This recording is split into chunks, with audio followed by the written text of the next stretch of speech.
Vamos começar a nossa 7ª aula, que corresponde ao capítulo 2.5 do nosso livro, e hoje nós vamos falar de produto vetorial. Um tema que talvez seja um pouco mais simples, porque nós já passamos por uma grande parte do livro tratando de vetores normalizados, vetores unitários e fazendo tratamento com produto escalar. Vocês vão ver que algumas coisas continuam com correspondência, então talvez seja um capítulo que ocorra de forma mais tranquila e mais fácil. Então, quando nós pensamos em produto vetorial, algo muito específico vem à mente na visão geométrica disso, que é um vetor normal. Então, de um modo geral, nós vamos obter direções normais. Então, direções normais. E aqui eu estou falando de direção normal a diversas coisas. Pode ser uma direção normal a dois vetores, assim como a direção normal a um plano. Então, eu vou até acrescentar aqui. Essa direção normal pode ser em relação a vetores ou em relação a um plano. De um modo geral, nós vamos ter esse trabalho. Já aproveitando que estamos falando de aplicações, uma outra coisa que nós vamos fazer é obter a área de um paralelogramo.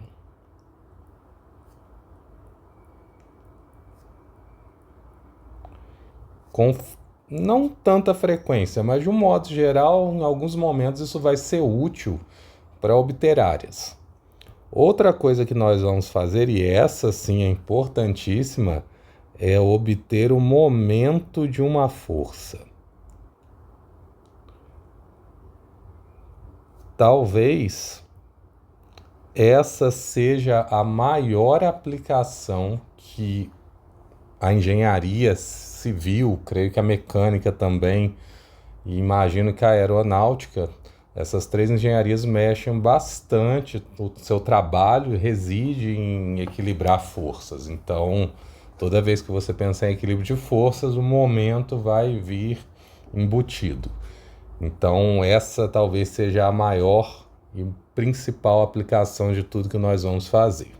É interessante lembrar que esse produto vetorial também pode ser chamado de produto cruz.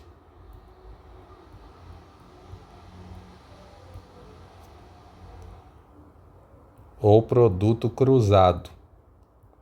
Na nomenclatura do livro em inglês, vocês vão ver isso. Ele vai estar como produto cruz.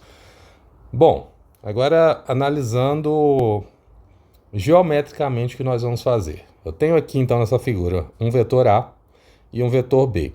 Esses vetores A e B estão no espaço e eu consigo criar a intersecção da linha de ação de cada um desses vetores. Então o vetor B tem uma linha de ação nesse sentido e o vetor A uma linha de ação nessa direção. Essas linhas vão se cruzar em algum momento e quando eu cruzo a linha de ação dos dois, eu vou obter um ângulo. E esse ângulo eu vou nomear ele da forma que achar melhor, como θ de um modo geral. A partir disso, eu crio a nomenclatura que vai estar associada ao que nós vamos fazer. Então, o produto vetorial vai ser dado por A vezes B, que é igual ao módulo de A vezes o módulo de B vezes o seno do ângulo formado entre os dois. Observem que isso é muito semelhante ao produto escalar. A diferença é que eu tenho esse símbolo aqui, que é o símbolo da multiplicação vetorial, e agora, em vez de cosseno, eu tenho seno. Então, essas são as principais diferenças quando nós pensamos na expressão que determina esse produto vetorial. E, quando eu olho para a expressão geométrica disso, eu vejo que a multiplicação de A por B forma um novo vetor que é simultaneamente ortogonal a A e a B. Então, percebam que o vetor A é ortogonal ao vetor A por B e o vetor B é ortogonal ao vetor A por B. mas A e B não necessariamente são ortogonais. Porém, quando nós olhamos para essa terceira visualização, isso aqui talvez seja um pouco mais complexo de explicar através de vídeo, mas nós já vimos na nossa aula, né, que é o produto, ou melhor, é a regra da mão direita. Nós temos sistemas que são direitos, mas também temos sistemas que são esquerdos. No caso aqui, o meu dedo indicador vai apontar no sentido do primeiro vetor. O meu dedo médio no sentido do segundo vetor. Lembrando que não necessariamente são A e B. Pode ser o inverso. O primeiro vetor pode ser o B e o segundo A. E o resultado disso vai ser o polegar. No caso, se eu multiplicar A por B, o meu polegar vai apontar para cima. Mas se eu multiplicar B por A, façam essa posição da mão, que vocês vão perceber que se eu multiplicar B por A, o polegar vai inverter, ele vai apontar para baixo. Então, isso aqui vai mostrar uma das primeiras propriedades que nós temos, que o produto vetorial, ele não vai ser igual quando eu trocar a ordem dos vetores que estão na multiplicação.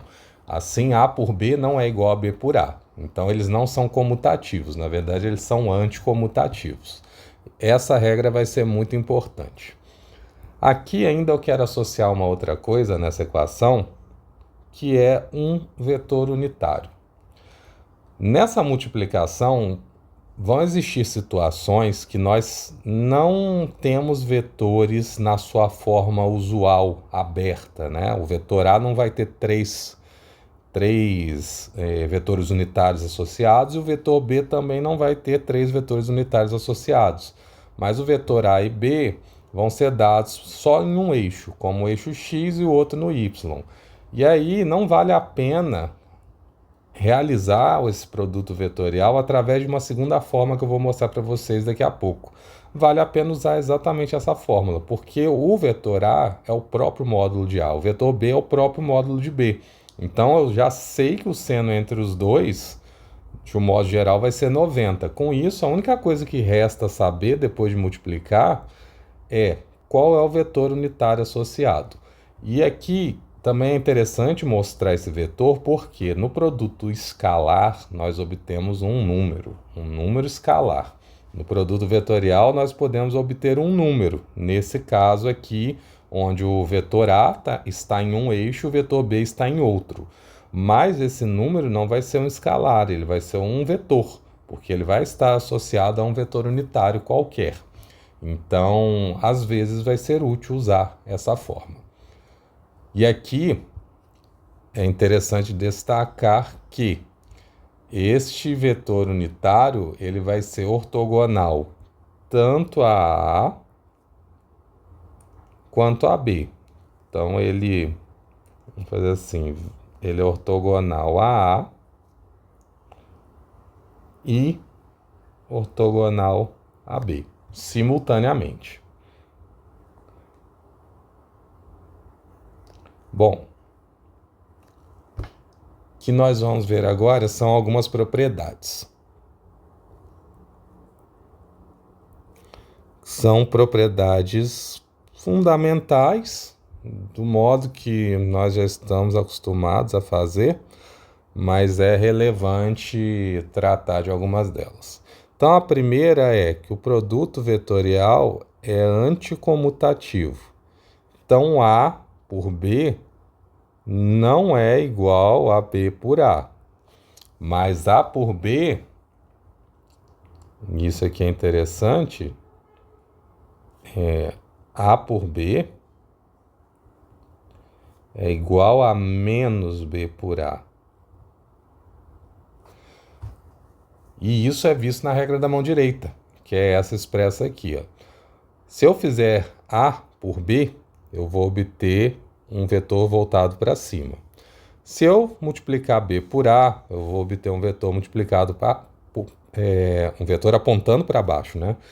Mas se eu multiplicar B por A e colocar um sinal negativo na frente desta multiplicação, então eu vou obter A por B de novo, porque o vetor que estava voltado para baixo vai ter um sinal negativo, junto com o sinal negativo que ele já tem, ele vai ficar positivo. Então, A por B é igual a menos B por A. As outras propriedades já são coisas mais intuitivas. Então, se eu tiver um escalar multiplicando essa multiplicação vetorial, então eu vou associar esse escalar com um dos vetores. Então eu posso colocar ele junto com A. Da mesma forma, eu posso colocar ele junto com o B. Não tem problema nenhum. Lembrando que aqui é um escalar multiplicando uma multiplicação. Então é como se eu tivesse isso daqui. 2 vezes 4 vezes 2. Então esse 2 não vai multiplicar o 4 e o 2. Ele vai multiplicar um ou outro, né? É uma série de multiplicações que eu tenho. Outra propriedade que nós temos é a multiplicação vetorial de uma soma. Então, quando nós temos isso, na verdade, eu vou colocar a multiplicação vetorial nos dois vetores, porque aí é diferente desse caso de cima. Então, eu preciso que o vetor que está multiplicando de modo escalar multiplique os outros dois simultaneamente.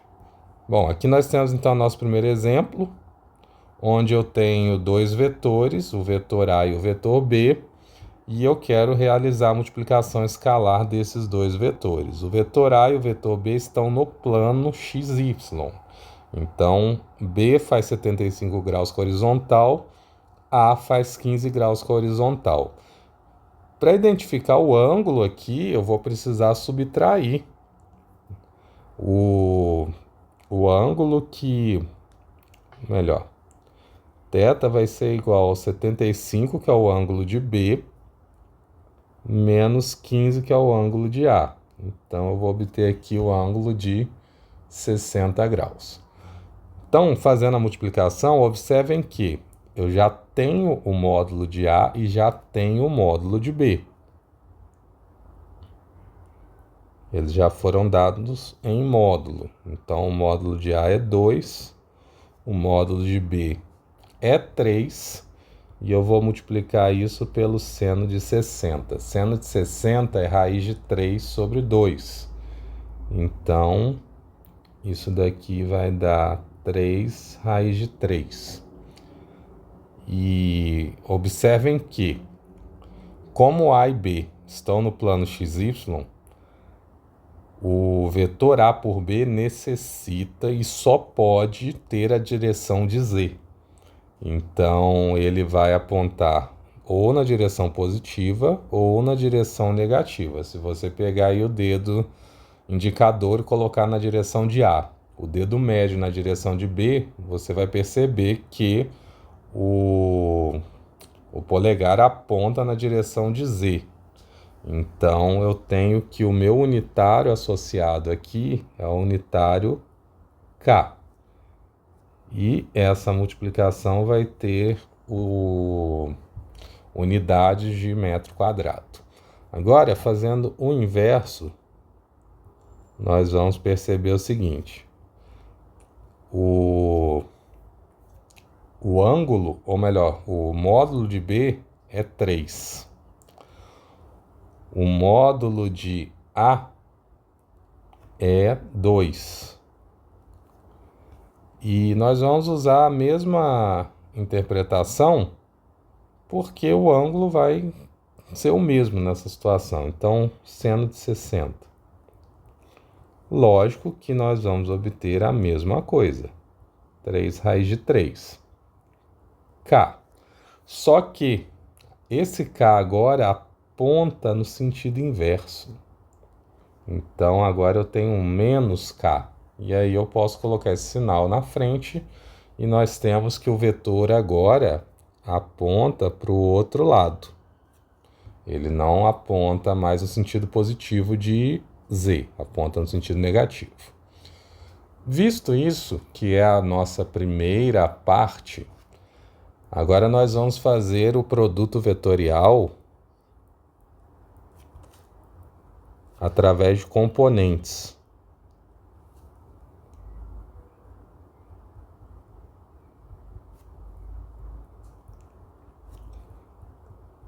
De um modo geral, esse vai ser o produto vetorial que nós vamos calcular com maior frequência.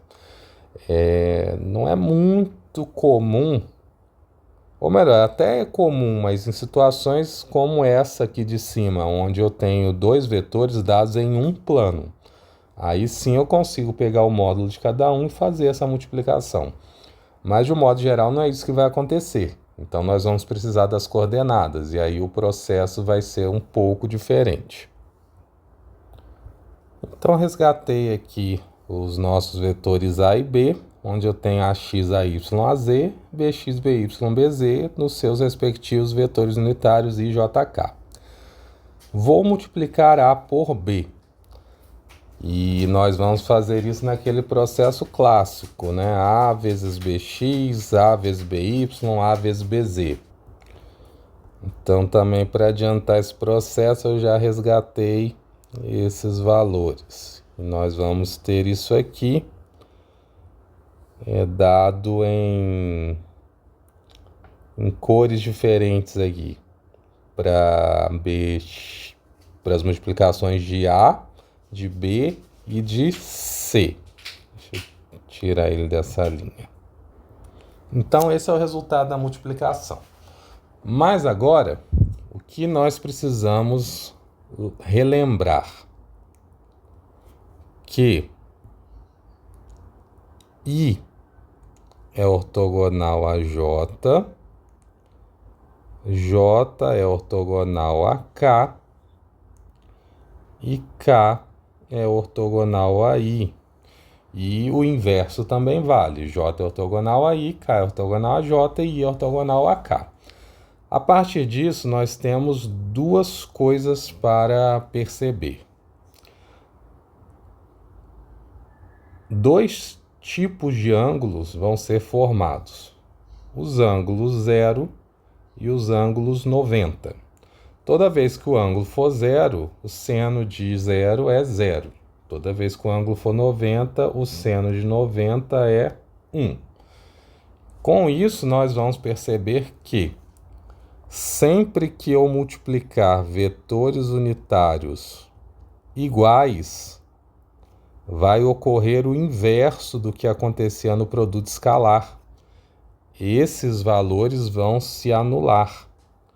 Então, agora, quando eu tenho I por I, J por J e K por K, eu vou ter os valores nulos. Então, sobraram aqui 6 componentes, que eu vou ter a multiplicação de I por J, I por K, J por I, J por K, K por I e K por J. Nessas situações, nós vamos ter 6 possibilidades. Então, eu tenho I por J, tenho J por I, tenho I por K, K por I, e também tenho J por K e K por J. Então, são as 6 possibilidades. O valor delas, na teoria, nós já sabemos. Voltando aqui, módulo de I é 1, módulo de J é 1. O seno dos dois é 90, então o valor da conta é 1. 1 vezes 1 vezes 1. Então, para todos eles, eu sei que a resposta é 1. Isso aqui não deve ser uma dúvida para ninguém. Mas o sinal, na teoria, nós não sabemos, porque isso vai depender da regra da mão direita. Quando eu multiplico I por J, é diferente de multiplicar J por I. Então, se vocês fizerem isso, eu vou até resgatar aqui um pequeno sistema.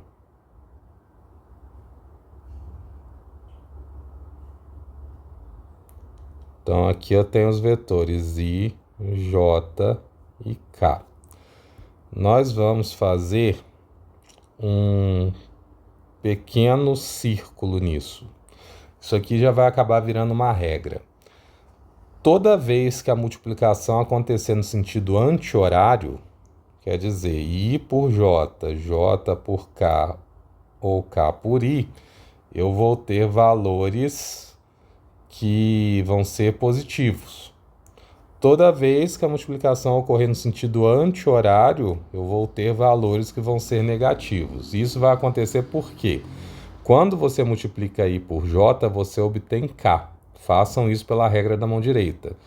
Indicador no I, médio no J, polegar no K. Agora faça o contrário, J por I, J no indicador e I no médio. Você vai obter o polegar voltado para baixo. Isso quer dizer o quê? Ele está na direção de K, mas aponta no sentido contrário. Então, ele é um menos K. Então, com isso, nós vamos obter vetores diferentes. Então, na verdade, o que nós vamos obter dessa multiplicação não é apenas o número, que é 1. Nós vamos obter um unitário associado, um vetor unitário. Então, quando eu multiplico I por J, o meu vetor unitário é o K. Quando eu multiplico J por I, eu obtenho menos K. Quando eu multiplico I por K, eu vou obter o menos J. E quando eu multiplico o K por I, eu vou obter o J. Quando eu faço J vezes K, eu vou obter I. E quando eu faço K vezes J, eu vou obter o menos I. Então, tudo isso pode ser conferido através da regra da mão direita. Bom, então nós temos aqui também, para caso você esqueça, só fazer esse círculo. Não precisa desenhar o eixo do jeito que eu fiz, tá? Mas eu fiz isso só para ilustrar mesmo. Então, nós temos agora os valores. E aí nós vemos que eu vou substituir aqui em diversos pontos. Observem aqui, I vezes J, eu vou manter AX vezes BY, mas agora I vezes J eu vou substituir por K. E I vezes K, eu vou substituir por menos J. Então, cada um desses pontos nós vamos substituir esses valores.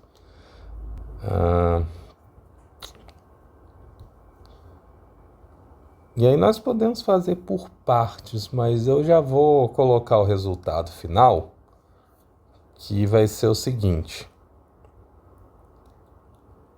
A por B vai ser igual a AYBZ menos AZBY, isso tudo aqui em I. E aí vamos subir para V. AY, aqui, não. Aqui a YBZ, eu tenho J vezes K. Então, J vezes K é I. E a ZBY, eu tenho K vezes J, que é menos I. Então, eu tenho um sinal negativo em AZBY, que é exatamente o que eu coloquei aqui. Então, essa lógica, ela vai ser seguida para os outros trechos, né? AZBX menos AXBZ. E isso vai estar em J. E por fim, eu tenho AXBY menos AYBX, que vai estar em K. E essa é a resposta da multiplicação. Isso aqui, na verdade, nós podemos chamar até de método 1. Vou colocar dessa forma aqui. Esse é o método 1 de realizar a multiplicação. Não é o mais inteligente, porque demora muito para fazer isso. Então, na verdade, você vai ter que fazer toda essa conta aqui e fazer toda a interpretação. Não quer dizer que, por não ser o mais inteligente, você não tenha que saber, tá? Você precisa saber como fazer isso dessa forma. Então, o segundo método vai ser aquele método que nós vamos usar com mais frequência, que vai ser o método do determinante. Então, o processo é o seguinte. A primeira linha, eu vou criar um determinante 3×3. A primeira linha vai ser preenchida com vetores unitários. Então, eu vou colocar aqui. A primeira linha, vetores unitários. A segunda linha, você vai colocar o primeiro vetor da multiplicação. Quem é o primeiro vetor? É o A. O A é composto por AXI, AYJ e AZK. Na terceira linha, aí não sobrou muitas opções, né? Então, você vai colocar o segundo vetor envolvido na multiplicação, que vai ser o B. Então, eu tenho o BX, BY e BZ. A partir disso, o que nós vamos fazer é resolver esse determinante. Então, eu copiei só a parte de fora. Para resolver esse determinante, nós vamos copiar as duas primeiras colunas ou repetir as duas primeiras colunas aqui na frente. Observem que agora eu tenho 5 colunas. A partir das 5 colunas, nós vamos pegar a diagonal principal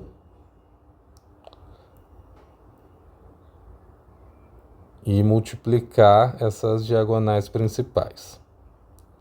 Então, eu vou deixar isso aqui em vermelho. Agora, nós vamos fazer o inverso também, que eu vou deixar em azul, que seria da diagonal secundária. É lógico que, de forma mais formal, a diagonal principal e a secundária seriam só as primeiras, tá? Essa é a principal e essa é a secundária, mas como nós ampliamos a matriz, é isso que vai acontecer. A partir disso, eu vou ter, na verdade, essa resposta aqui de cima, tá? Mas como que é o processo de fazer essa multiplicação, resolver esse determinante? Todas as linhas vermelhas, eu vou manter o seu sinal do jeito que ele aparecer. E todas as linhas azuis, eu vou colocar um sinal de menos. Então, isso seria a primeira multiplicação aqui, ó, I vezes AY vezes BZ, mais J vezes AZ vezes BX, mais K vezes AX vezes BY. Agora, eu vou ter menos. Então, menos AX BZJ, menos AYBYI e menos AYBXK. E aí nós podemos escrever o seguinte: AYBZI mais AZBXJ mais AXBYK. Na segunda linha, eu vou ter um sinal de menos na frente de tudo ou um sinal de menos para cada um. Eu prefiro fazer dessa forma. Então, agora eu vou ter AXBZJ mais AZBYK e mais AYBX. Não, aqui não é K, aqui é I. Agora é K. Então, esse sinal de menos vai multiplicar cada um deles ali dentro e nós chegamos na mesma ideia. E existe uma terceira forma de fazer, que também é interessante, mas agora eu vou montar a matriz um pouquinho diferente, só para a gente perceber algumas coisas. Eu vou colocar ela na forma daquela forma bem clássica da álgebra linear. Então, com esses cofatores, onde cada um desses números correspondem à linha e à coluna. Então, Isso aqui, na verdade, vai ser uma forma de resolução através do teorema de Laplace. Talvez seja mais útil para matrizes maiores, né? 4x4, mas também é útil para o nosso caso. Então, o que vai acontecer aqui? Eu tenho um cofator para cada elemento. Então, eu vou colocar assim, cofator do elemento AJ. Então, esse cofator vai ser o menos 1 elevado a I mais J, onde cada elemento é um elemento A e J. Então, observem que o primeiro elemento, que é o A11, A11 na verdade, né, não é nem 11, seria o A I igual a 1 e J igual a 1. Então, a partir disso, esses cofatores, eu vou fazer dois exemplos. O A11, ele vai ser igual a menos 1 elevado a 1 mais 1, que é menos 1 elevado a 2, que é igual a 1. O A3, 2, ele é igual a menos 1 elevado a 3 mais 2, que é menos 1 elevado a 5. E isso é igual a menos 1. Então, para cada cofator, eu vou obter um valor diferente dessa multiplicação de menos 1. A partir disso, nós temos que, se eu escolher o primeiro cofator, ou melhor, o primeiro elemento, que é o A11, A11,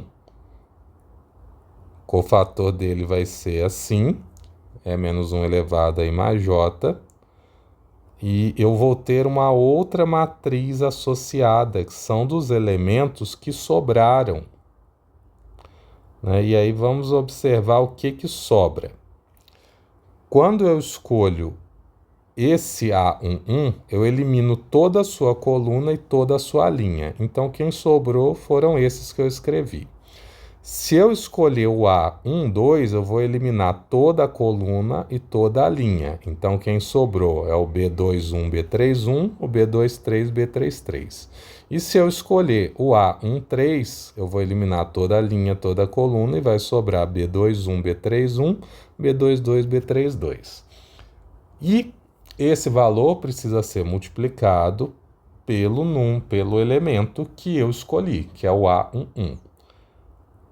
Depois eu vou repetir essa ideia, só que agora eu vou escolher outro elemento, né? No caso, eu vou escolher o A12. Então, eu vou ter aqui 21, 31, 23, 33. E isso eu vou multiplicar pelo elemento que eu escolhi. E, por fim, eu vou ter o menos 1 elevado a I mais J vezes o que sobrou, né? Agora eu vou escolher o 1, 3, então eu vou escolher aqui na minha matriz 2, 1, 3, 1, 2, 2, 3, 2. E multiplicando pelo elemento que eu escolhi, que é o A13. Então, dessa forma, a gente obtém de novo aquele mesmo resultado. Mas observem que, para o A11, 1 mais 1 sempre vai ser 2, então isso aqui sempre vai ser positivo. Para o 1, 2, 1 mais 2 sempre será 3, então isso aqui sempre vai ser negativo. E para o 1, 3 vai dar 4, então isso aqui sempre vai ser positivo. Então acaba que eu consigo eliminar esses cofatores sabendo que o primeiro é positivo, o segundo é negativo, o terceiro é positivo. Isso aqui retorna diretamente essa equação. Então, esse método é interessante por causa disso. Você volta direto aqui para o método 1. Essas são as principais formas que nós podemos multiplicar esses vetores. Então, vocês vão escolher, né, aquela que melhor se adequar ao que cada um prefere e vão seguir essa forma. Agora, nós vamos ver aqui um pouquinho sobre a aplicação em relação à área. É interessante lembrar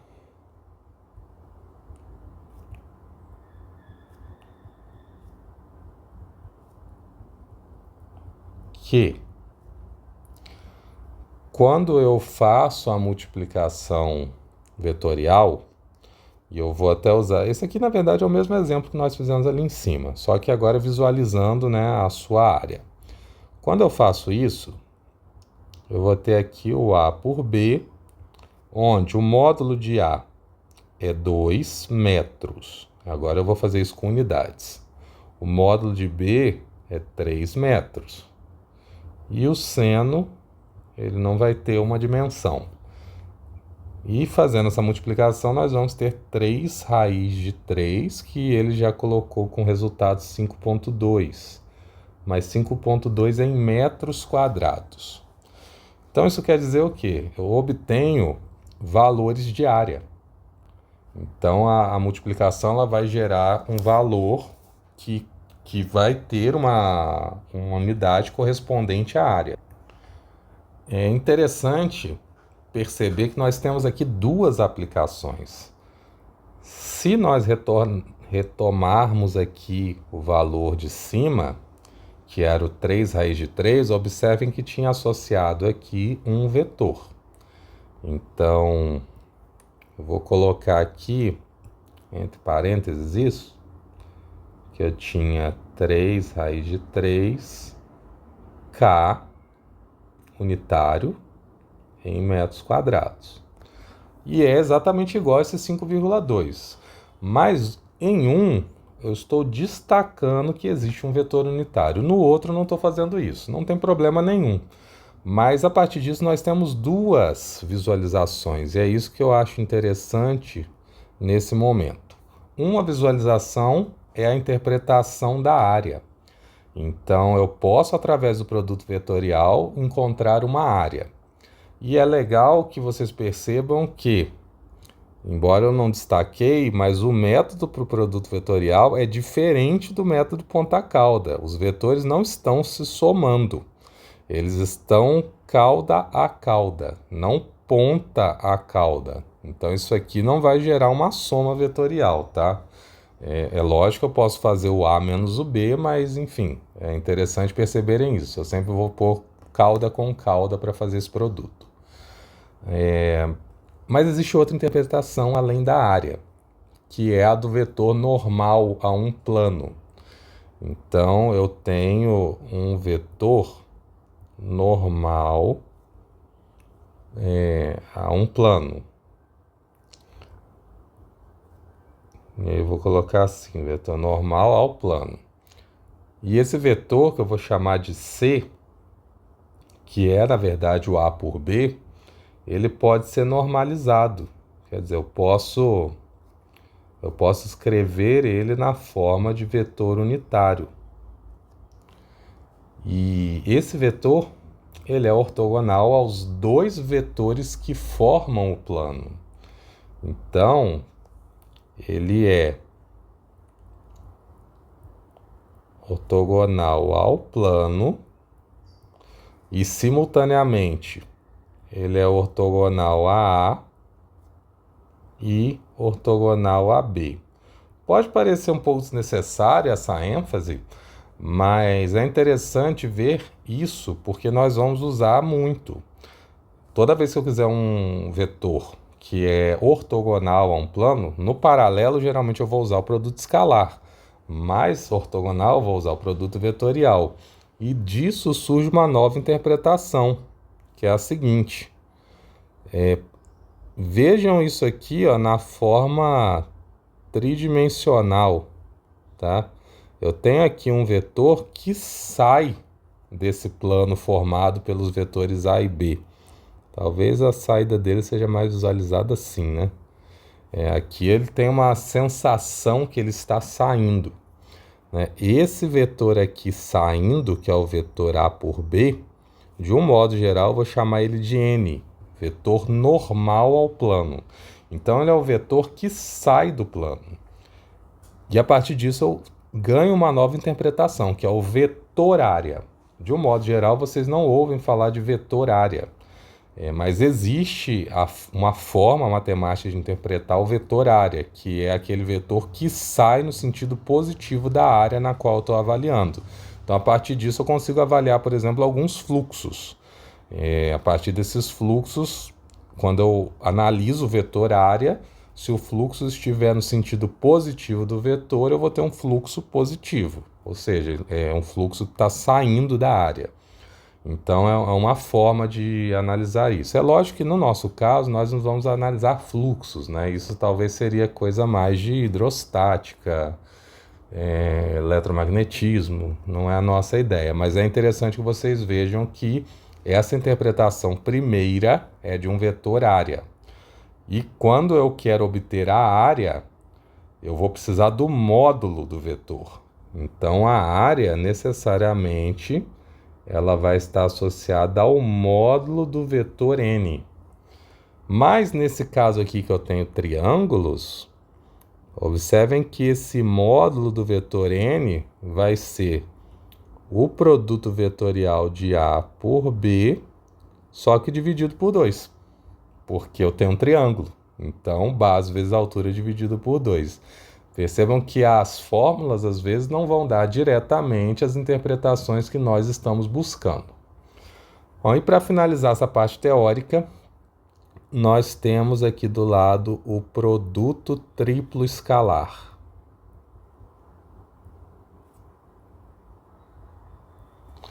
Que vai ser dado por um produto vetorial e depois o produto escalar do resultado do produto vetorial.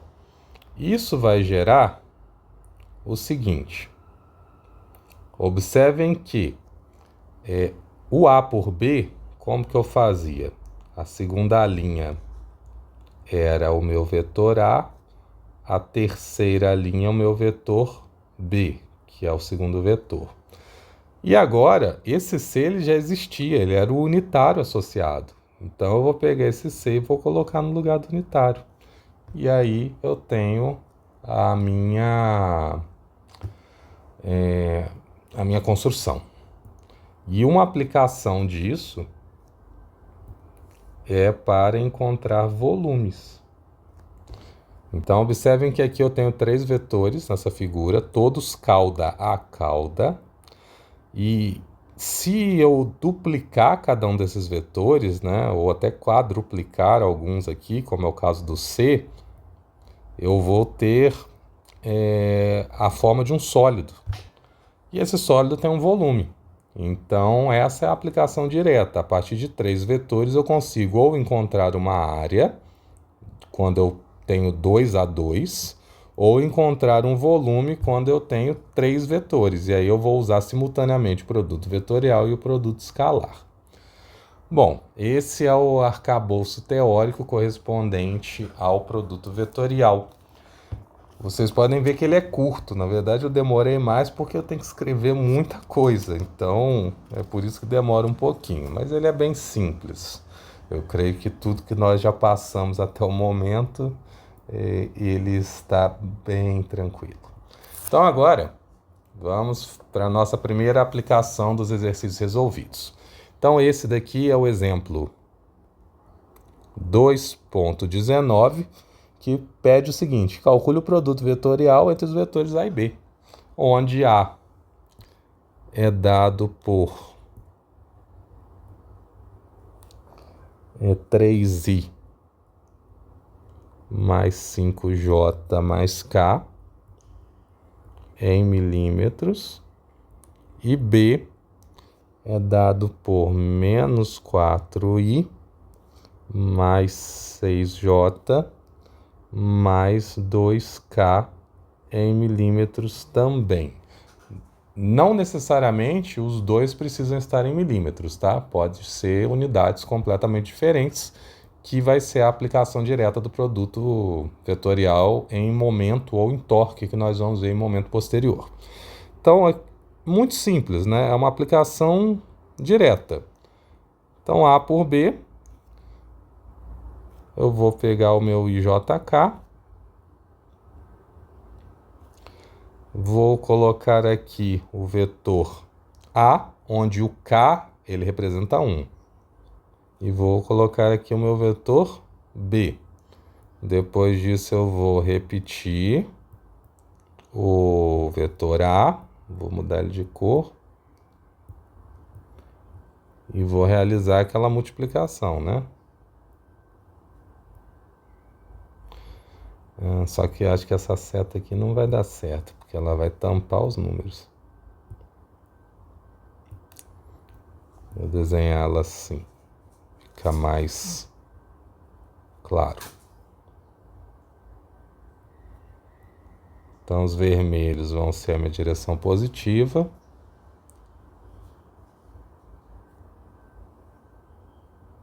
E os azuis a minha direção negativa. Então, 2 vezes 5i, então eu tenho 10i, mais menos 4j, e mais 3 vezes 6k. Então, essa é a direção positiva. Na outra direção, eu vou ter 2 vezes 3j, que vai dar 6j. 6 vezes 1i, que vai dar 6i. E 4 vezes 5k, que vai dar menos 20k. Estes aqui, eu vou colocar um sinal negativo na frente. Estes aqui, eu vou manter do jeito que eles estão. E a partir disso, eu vou somar todo mundo. Então, 6i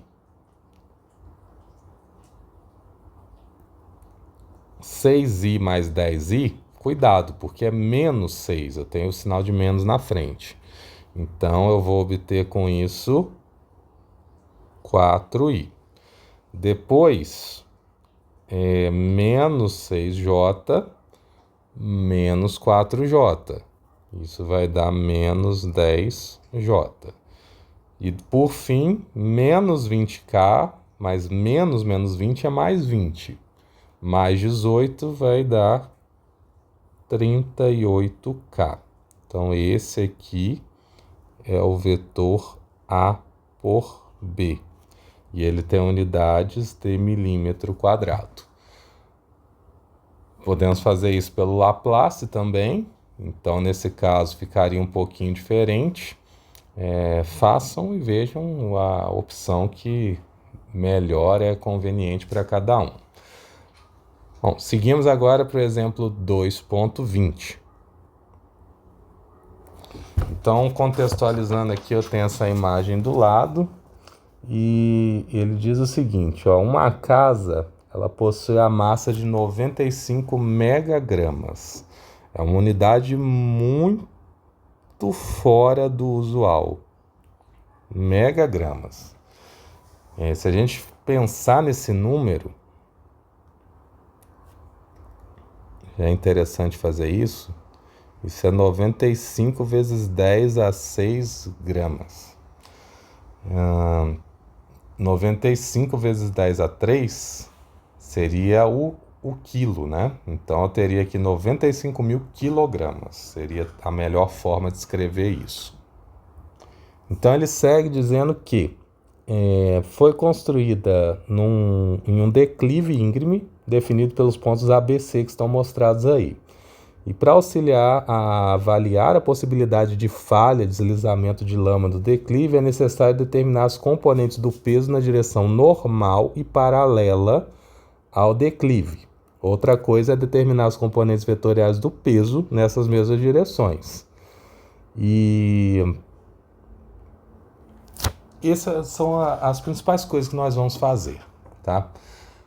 A partir disso, então, nós temos o seguinte. O primeiro trabalho que nós vamos ter é escrever essa expressão na forma vetorial, né, a expressão do peso, que na verdade nós não temos ainda essa expressão, né? Eu quero escrever uma expressão para o peso na sua forma vetorial. Essa é a primeira coisa que nós precisamos fazer. Então,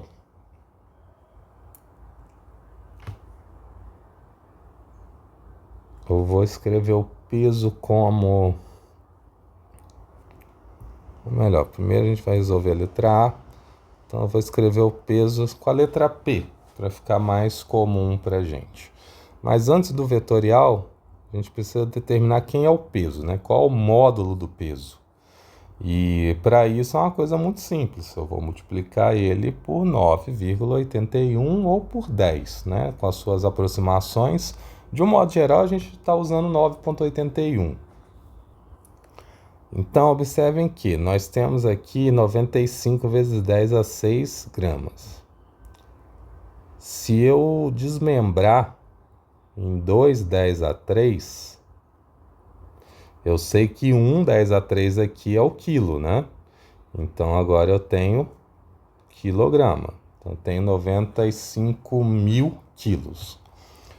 E então, eu vou fazer essa conta. 95... Ou melhor, vou deixar na forma de 10 a 3. Vou ter 5 mil vezes 9,81, que é basicamente massa vezes aceleração. E isso vai nos dar 932 mil, ou melhor, 932 vezes 10 elevado a 3 newtons, que pode ser melhor expresso na forma de quilonewtons. Então, 932 quilonewtons. Agora, nós vamos escrever uma expressão vetorial para esse peso. E para isso, eu vou desenhar essa expressão aqui. Observem que, na casinha, o peso dela, ou melhor, vou fazer até aqui embaixo primeiro. O peso dela se localiza no centro de gravidade da casa e aponta para baixo. Então, ele está na direção do eixo Z. E, com isso, é fácil ver que essa expressão só possui a componente Z. Então, como ela só tem componente Z, a expressão vetorial desse peso vai ser o 932 quilonewtons na direção do K, só que negativo porque aponta no sentido oposto. Então, com isso, nós já conseguimos a expressão de Z. Agora, a segunda ideia que eu vou fazer de azul eu vou fazer na casinha de cima, determinar um vetor que é ortogonal ao plano formado pela casa. E por que eu vou fazer isso? Porque as duas questões que ele quer, de um modo geral, são duas, determinar o módulo do peso ortogonal ao terreno e paralelo ao terreno. Então, aqui eu vou necessitar, eu vou deslocar esse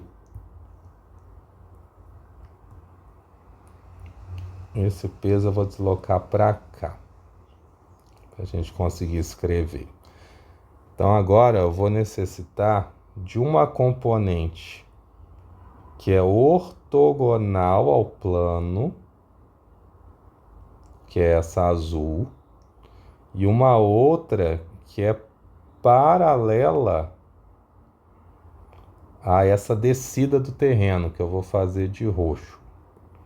Então, percebem que é como se a casa estivesse deslizando com essa componente roxa aqui, ó, e a componente azul, ela é necessariamente a reação do terreno, né? Como se fosse a reação do terreno, não é a reação necessariamente.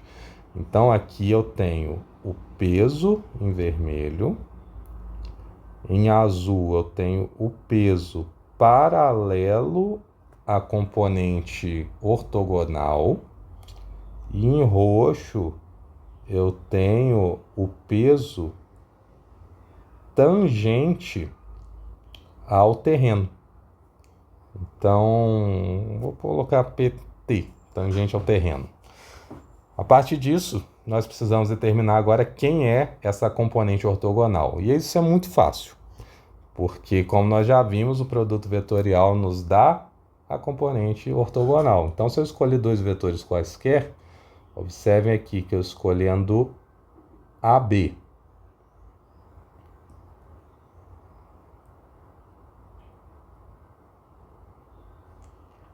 E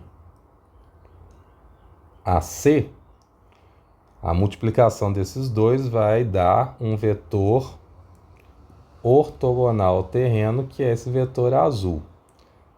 Desenhando ele aqui não fica legal, porque parece que ele está no plano, né? Mas aqui nesse outro azulzinho que eu fiz fica bem visual. Então ele vai ser um vetor ortogonal ao terreno. Então essa é a nossa ideia. Para isso nós precisamos do ponto A, do ponto B e do ponto C. Então A, ele só tem componente em Y. Então ele é 0, 180, 0. B só tem componente em Z. Então ele é 0, 0, 60. E C só tem componente em X. Então ele é 130, 0, 0. Que facilitou bastante a nosso trabalho. Então a partir disso nós vamos determinar dois vetores. O vetor RAB e o vetor RAC. Então RAB é B menos A, que vai ser menos 180 em J, mais 60 em K. RAC é C menos A, que vai ser 130I menos 180J. Então, a partir disso, eu vou fazer RAB vezes RAC. Eu posso fazer RAC vezes RAB? Não. Por quê? Porque eu vou obter outra direção. Não vai ser a mesma direção que eu obtive aqui no vetor azul. Se você trocar, fizer agora RAC vezes AB, esse vetor vai apontar no sentido inverso. Então, precisa ter cuidado até com isso, né? Quais são os vetores que vocês vão escolher. Então, IJK, o vetor AB é 0, menos 180, 60. O vetor AC é 130, menos 180 e 0. E aí agora eu vou repetir esses dois.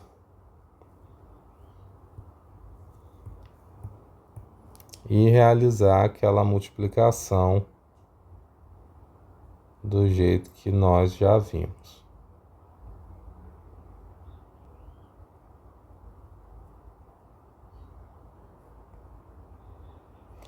É interessante prestar atenção porque algumas dessas componentes vão se anular.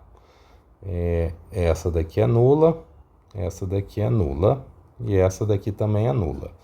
Então, na verdade, sobraram apenas 3, que são o I no sentido negativo, o K no sentido negativo e o J no sentido positivo. Então, fazendo essa multiplicação, que eu vou chamar agora de vetor normal, então essa conta vai ser igual ao vetor normal, eu vou obter 10.800i, porque o menos com menos vai ficar mais 7.800J, pelo mesmo motivo, e mais 23.400K. E isso vai estar em unidades de metro quadrado. Então, esse é o meu vetor. Só que, como é costume, nos interessa o vetor que é unitário.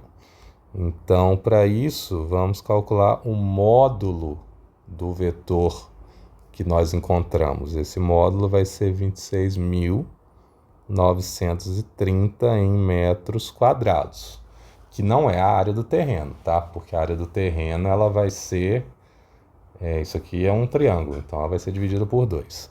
Então, agora sim, nós buscamos esse vetor unitário, que é o vetor dividido pelo seu módulo. Então, esse vetor dividido pelo seu módulo é o vetor que nós já tínhamos, dividindo cada componente por 26.930, o que vai nos dar um valor decimal. Que é interessante já achar quem é esse valor aqui, para depois fazer essas multiplicações.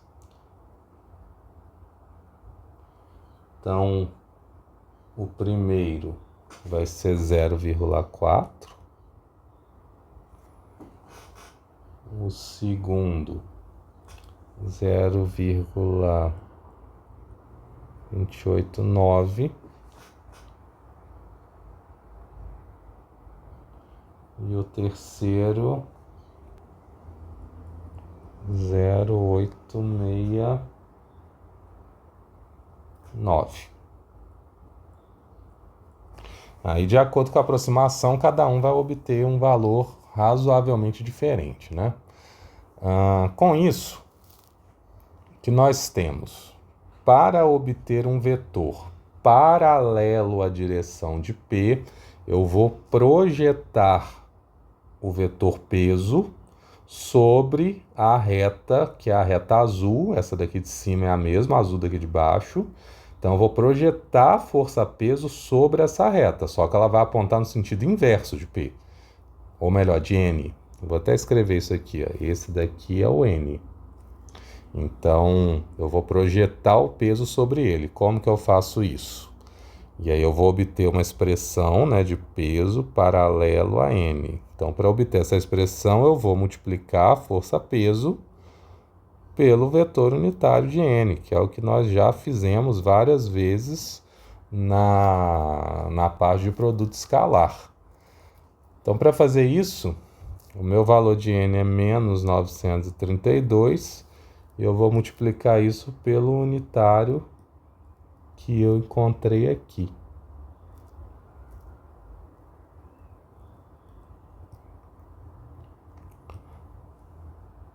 Ou melhor, aqui eu tenho um vetor força-peso, né? Que é menos K. E aí fica muito simples, porque eu só tenho a componente em K. Então, eu só vou multiplicar a componente em K por 0,869.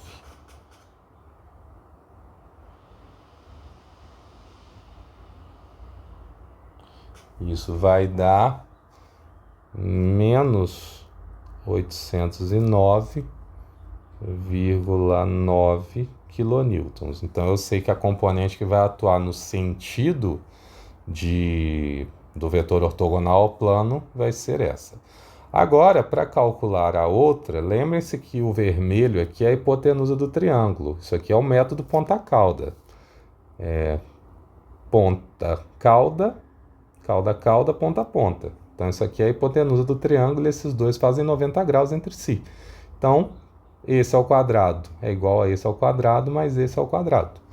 E aí, a partir disso, eu consigo agora calcular a componente que é paralela, que basicamente, ou melhor, a componente que é tangencial, que basicamente vai ser isso daqui. O peso, né, 932, que eu tinha achado ali em cima, ao quadrado, menos essa componente que eu achei agora aqui, 809 ao quadrado. 810, basicamente. E com isso, nós vamos obter 461,1 quilonewtons. Então, agora eu sei qual é a força que atua nesse sentido escorregando no terreno. A partir disso, nós vamos obter os vetores correspondentes, que é o que pede a letra B. Então, na letra B, a pergunta é quais são os vetores que correspondem a isso. Então, primeiro eu vou achar o vetor que é paralelo ao terreno, ou melhor, paralelo ao vetor ortogonal ao terreno. Fica um pouco complexa essa nomenclatura, eu sei, tá? Mas vamos visualizar. Eu vou achar um vetor que é paralelo ao vetor que é ortogonal ao terreno. Então, o vetor ortogonal ao terreno É o mesmo vetor que eu estou encontrando aqui como n unitário. E é ele que nele vai estar a força. Essa força decomposta está sobre esse vetor unitário, que é ortogonal ao terreno, mas o vetor que eu estou achando é paralelo ao vetor ortogonal. Então eu tenho um vetor que é paralelo ao vetor ortogonal. Talvez a princípio seja um pouco complexo isso, mas é dessa forma que nós vamos fazer. Então, como que eu vou fazer isso? Pegando o vetor paralelo, multiplicando pelo unitário. Então, o paralelo eu sei que é menos 809,9. O unitário é esse daqui. Então, eu vou fazer esta multiplicação. E fazendo essa multiplicação, nós vamos obter menos 325i mais, ou melhor, menos 235j menos 704K em unidades também de quilonewton. Deixa eu descer esse aqui, que vai ser o próximo que nós vamos fazer. E agora, o outro vetor que nós vamos obter é o vetor que é paralelo à direção do terreno, que eu vou chamar ele de vetor tangente. Esse vetor basicamente é o vetor força-peso menos o vetor paralelo ao vetor ortogonal ao terreno. Então eu vou pegar o vetor força-peso e vou subtrair deste vetor aqui. Então, na verdade, a única componente que vai mudar é a componente z, né? Só que as outras vão mudar o seu sinal, porque eu vou fazer menos, né? Então, eu vou ter aqui a força-peso, que era menos 932K, menos este outro aqui que eu encontrei agora. Então, observem que o menos com o menos vai deixar positivo as duas primeiras componentes. Então, agora eu vou ter 325i positivo mais 235j positivo. E agora menos 932 mais 704, que vai dar 228K, que era esperado, porque a força-peso vai tender a fazer as coisas escorregarem no terreno para baixo. Então, não é de outra forma esperado que isso aqui seja positivo, ele precisa ser negativo. Também em unidades de quilonewton. E aí vem a pergunta, a última, que é o seguinte: determina a maior distância do ponto O até o declive. Ou melhor, a menor distância do ponto O até o declive. Então, o ponto O está aqui. O ponto O está bem aqui. Eu quero saber qual é a menor distância que esse ponto encontra alguma parte do declive. E aí, de novo, as menores distâncias sempre vão ser aquelas distâncias onde eu vou fazer 90 graus no encontro. Então, essa vai ser a menor distância. Para fazer isso, nós vamos projetar um vetor sobre o vetor ortogonal. Por que sobre o vetor ortogonal? Porque eu já sei que esse vetor ortogonal faz 90 graus com a horizontal, porque ele é ortogonal ao terreno. Então, qualquer vetor nessa posição partindo de N, ou melhor, partindo de O, vai ser o vetor que vai ter a menor distância. Então, eu vou até deixar isso escrito aqui. Nós vamos escolher um ponto, né? Que pode ser, nós conhecemos alguns, tá? Eu conheço aqui o vetor OC, OB e OA. Então, eu posso escolher qualquer um dos três. Então, eu vou fazer uma projeção de um vetor X em N,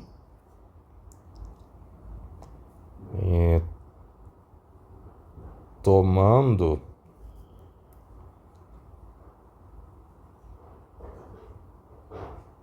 qualquer vetor posição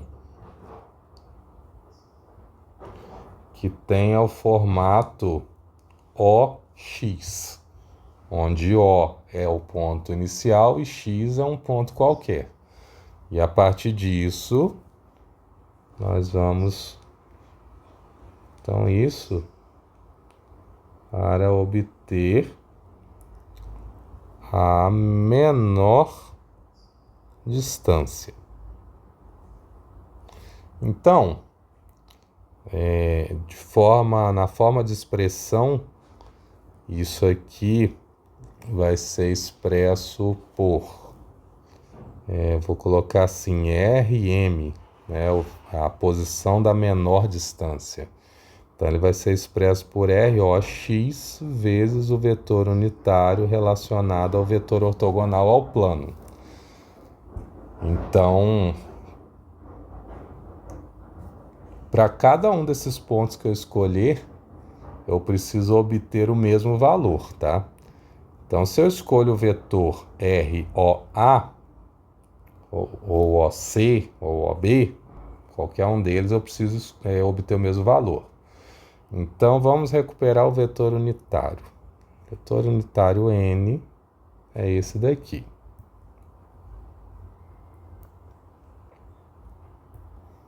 Então, o que nós vamos obter é o RM.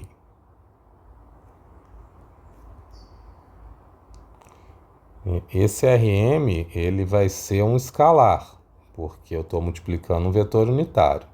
Se eu escolher o ponto relacionado aqui ao vetor ROA, OA é igual a 180. 180 em J. Então, eu tenho aqui 180J. Quer dizer, eu só vou multiplicar ele por J. Então, 180 vezes 0,289 vai dar aproximadamente 52. Então, isso aqui vai dar aproximadamente 52 metros. Se eu escolher o vetor OB, que é 60, eu vou multiplicar 60 por 0,869. Isso vai dar 52,1. O outro tinha dado 52,04, se eu não me engano. Então, quer dizer, é o mesmo valor.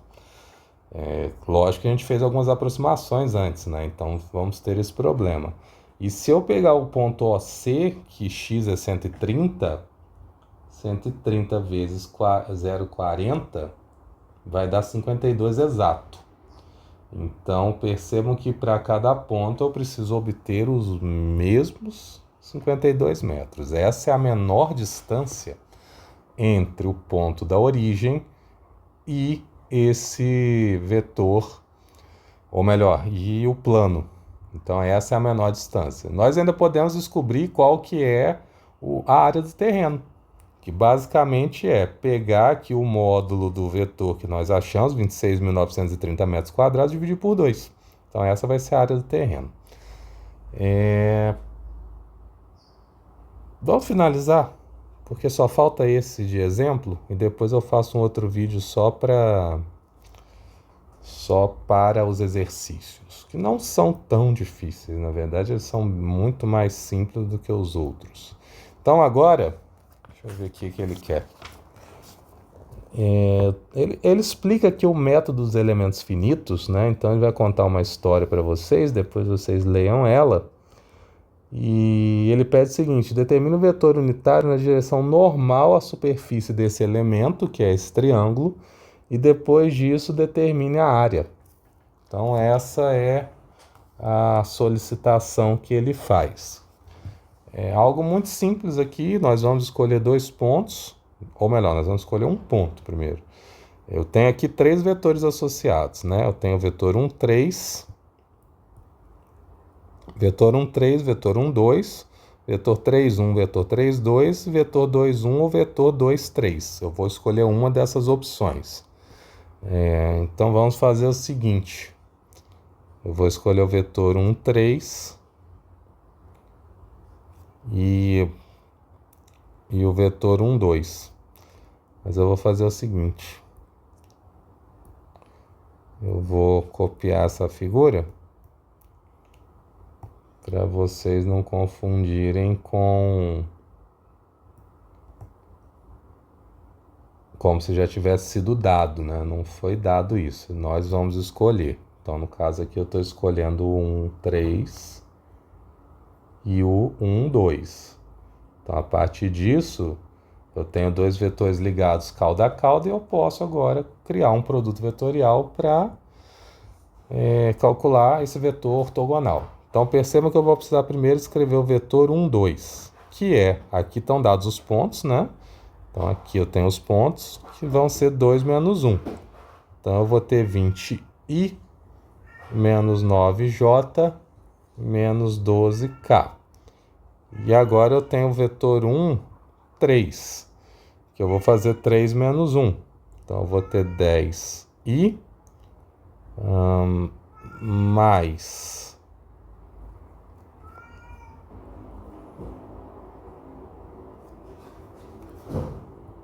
Então, esse aqui é o vetor 1, 3. Vamos precisar dos módulos de cada um deles, como já é de costume. E aí o módulo de 1, 2 é 25, o módulo de 1, 3 é 30. É sempre bom que vocês confiram isso aí depois. E agora nós vamos calcular esse produto vetorial, onde eu vou obter esse n.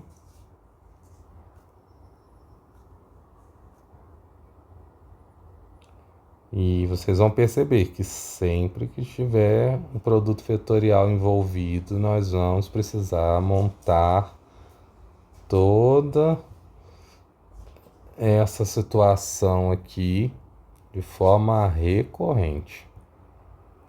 Então, isso aqui não vai ter como escapar.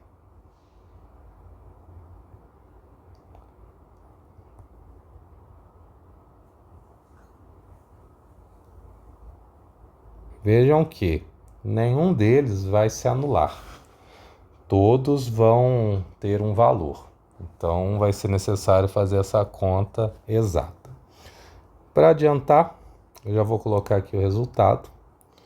Então, o n que nós vamos obter vai ser 60i mais 280j mais 310k em milímetros quadrados. E esse é o vetor que aponta no sentido ortogonal. Mas também vamos precisar do módulo, porque nós queremos achar mais uma coisa aqui. Através do módulo, esse módulo vai dar 422 milímetros quadrados. Agora, se eu dividir o módulo por 2, que vai dar 211 milímetros quadrados, nós vamos obter a área dessa figura, porque é um triângulo, então eu preciso dividir por 2. Existe outra metodologia para fazer isso, só que eu não acho ela muito útil, porque ela vai levar ao mesmo lugar. Então, talvez não seja muito útil. Mas uma coisa que nós podemos fazer é calcular o ângulo entre esses dois vetores. Eu vou colocar aqui como uma segunda opção.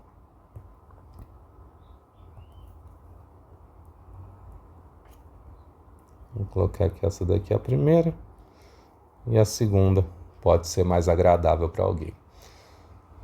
Então, nós podemos calcular. Ou melhor, eu vou tirar isso daqui. Eu coloquei ele aqui. Porque isso aqui só vai servir para a área. Então, a gente pode calcular o ângulo entre os dois vetores, né? Multiplicando aqui de forma escalar. E dividindo pelos seus módulos. Isso aqui precisa dar o ângulo θ. né? Tanto por seno quanto pelo cosseno, eu preciso encontrar o mesmo ângulo. Então, fazendo essa conta, nós vamos obter aproximadamente 34,24. E aí, depois disso, nós podemos usar o próprio produto vetorial para encontrar a área. Então, isso ficaria assim. O A vezes B é igual ao módulo de A, que está dado aqui em cima, que é 25, vezes o módulo de B, que é 30, vezes o seno de 34,24. Isso aqui vai dar 422, aproximado, 421,99. Como nós queremos obter a área, então eu pego esse produto e divido por 2. E aí eu vou obter os 211 que nós encontramos ali em cima. Então percebam que existe uma outra forma. É lógico que se você fez esse processo todo aqui, não tem necessidade de agora mudar a rota, calcular o ângulo para poder usar essa fórmula inicial de novo. Não tem necessidade, né? Aqui é só dividir por 2, já acabou. Mas se a pergunta fosse só área, então talvez seria melhor a rota 2, porque aí você não precisaria desse meio. E aí sim seria uma vantagem. Ok? Então terminamos aqui nossa parte teórica, os exercícios resolvidos que o livro traz, e depois nós vamos começar esses daqui, que são as nossas propostas de problemas. São poucos dessa vez, são só esses aqui mesmo que eu estou apresentando, então eu vou ver se eu faço isso em um vídeo só.